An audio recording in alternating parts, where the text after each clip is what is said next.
quickly, Ishan, just rolling back to CreditBee's early days, right? When you were a founding member there, how did you go about sourcing candidates in the market?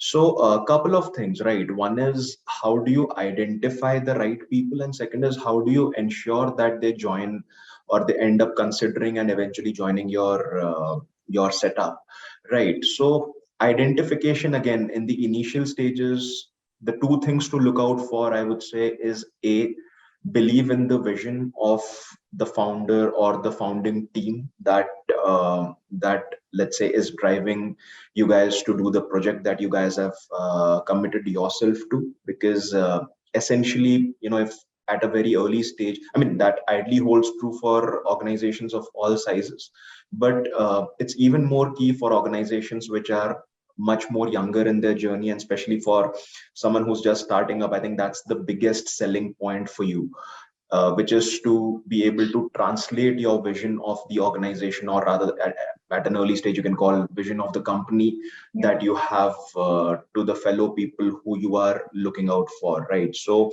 anyone who understands and believes in your vision is someone, I would say, who should be an ideal candidate in the first place. Secondly, the commitment level. So, in the initial stages, there are multiple things that are not in place in any setup, right? Whether it's the office space, whether it's the CTC that you have on offer, because essentially most of the organizations or companies are either they're either seed funded or bootstrapped, and you don't have enough money to kind of pay handsome salaries, whatever's out there in the market. You talk about other benefits like office space. I already talked about that. Perks and benefits of working in a bigger MNC or a bigger organization. Different things. The work-life balance, for that matter. So all those things are not there on offer, right? So you counter that, or if you have to really put your proposition on top.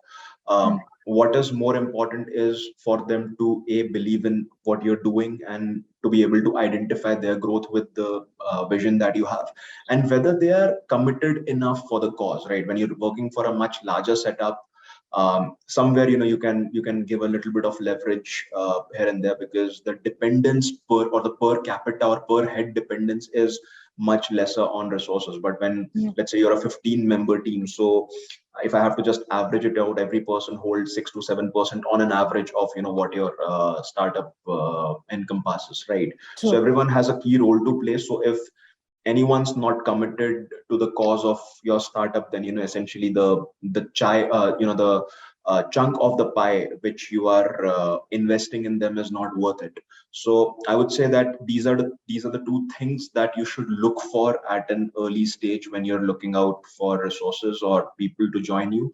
Mostly, in our case, it came from references, and that's the story I hear from most of the early stage startup folks, where the initial set of people who join them are either friends or people who they get to who are referred to them by their friends or their network, because Mm. essentially the element of trust and faith, which again is a two-way street in this setup as well, is much more when it comes from someone who is already known to you, either directly or by a couple of degrees of separation. So I think that's one of the things that people kind of do generally when they look out for people for their early stage startups. So essentially, I would kind of say that these are the two things that you should try to communicate to the people who you are looking to recruit at an early stage.